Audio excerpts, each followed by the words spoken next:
Welcome sir. ముందుగా శ్రవణ్ కుమార్ గారు, ఇది దురహంకారమా క్రియేటివిటీయా?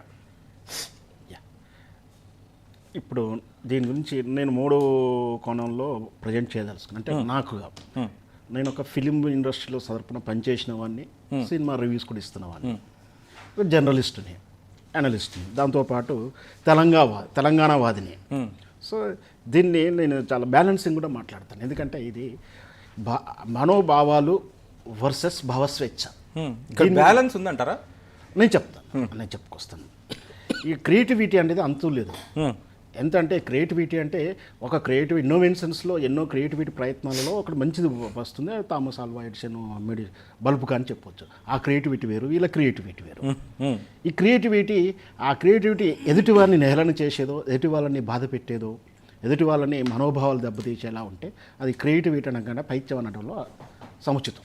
ఓకే, పైత్యం అని చెప్పాలి. అయితే ఇక్కడ మనోభావాలు ఎంతవరకు ఉంటాయి, భావస్వేచ్ఛ ఎంతవరకు ఉంటుంది అనేది విజ్ఞతతో కూడి ఉంటుంది, వివేకంతో కూడుకుంటుంది.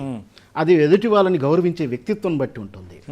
ఇంతగా ఆరాటపడుతున్నప్పుడు అభ్యంతరం చెప్పారు, నీకు తెలిసి పెట్టావో తెలియక పెట్టావో మనకు తెలియదు, కావాలని పెట్టావా, నువ్వు ఇబ్బంది పెట్టాలని పెట్టావో మాకు తెలియదు.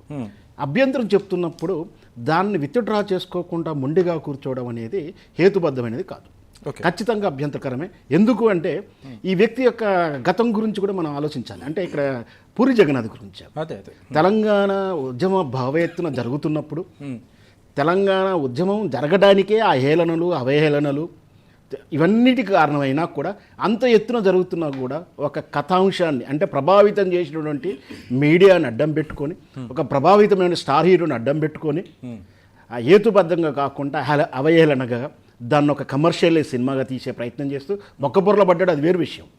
అంటే అప్పుడే తెలంగాణ ఉద్యమాన్ని కానీ కేసీఆర్ ఇంటెన్షన్ కానీ అన్నీ కూడా ఏలన చేస్తూ తక్కువ చేస్తూ సినిమా తీసాడు. ఆ రోజే కనుక అతన్ని అట్టుకట్ట వేసి, ఆ రోజే అతను బంధనం వేసి ఉంటే ఈరోజు ఈ పరిస్థితి ఉండేది కావాలి. ఆయనకు భావ స్వేచ్ఛ ఉంది, నిజంగా ఉంది, అందరికీ ఉంది.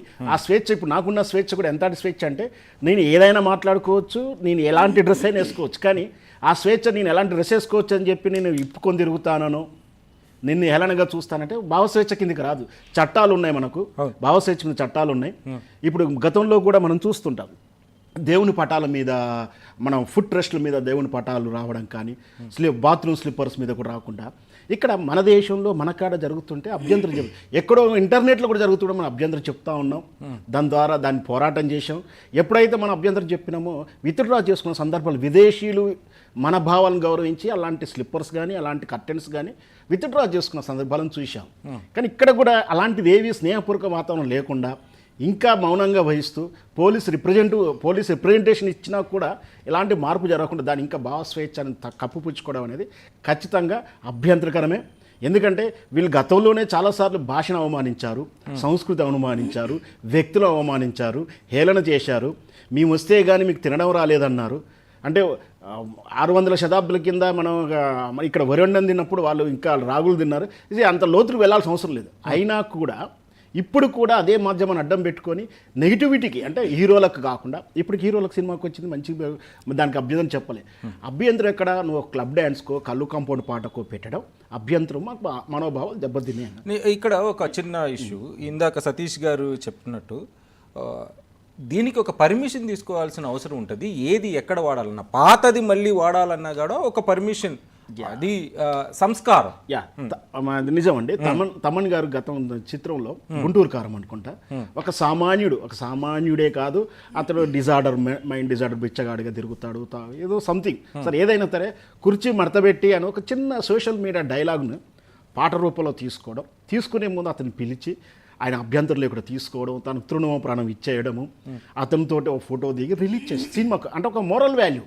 ఈయన గురువు గారు మణిశర్మ గారు ఇప్పుడు చేసింది, ఆయన శిష్యుడు తమన్ గారు ఇంత ఔనిత్యం ప్రదర్శించినప్పుడు మరి గురువు గారు మణిశర్మ గారు ఇక్కడ ఆయన మణిశర్మ కానీ ఆ టాలెంట్ విషయంలో కానీ ఆయన విషయంలో కానీ నేను అభ్యంతరం చెప్పట్లేదు, తక్కువ చేయాల్సిన అవసరం లేదు. కేవలం నెగిటివ్కు మా డైలాగ్ వాడడం, నెగిటివ్కు మా భాషను వాడడం, నెగిటివ్కు వల్గర్కు వ్యాంపు పాత్రలకు వాడడం అనేది మొదటి నుంచి అభ్యంతరం చెప్తున్నాం. కాబట్టి ఖచ్చితంగా ఇదైతే మీకు తప్పు కాకపోవచ్చు, మీకు మంచి గొప్పగా అనిపించుండవచ్చు, మీరు సమర్థించుకుండవచ్చు, కానీ అది మీది కాదు వస్తువు, ఆ డైలాగ్ మాది, మా సారది అన్నప్పుడు మీరు గౌరవించి విత్డ్రా, ఆ వర్డ్ వరకు విత్డ్రా చేసుకోండి.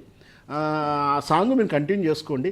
దీంతో పాటు మరి పూరి జగన్నాథ్ గారికి కేసీఆర్ మీద ఏమైనా వ్యక్తిగత కోపం ఉన్నాయా? ఎందుకంటే ఆ ఉద్యమం అప్పుడు అలాగే చేశాడు, ఇప్పుడు కూడా గతం తాలూకు ఆయన డ్రగ్స్ కేసు ఉంది, దాని తాలూకు ఏమన్నా మనసు నొచ్చుకొని ఉందా, లేకపోతే టార్గెట్గా పనిచేస్తున్నాడు అది ఒకసారి మళ్ళీ మాట్లాడదాము.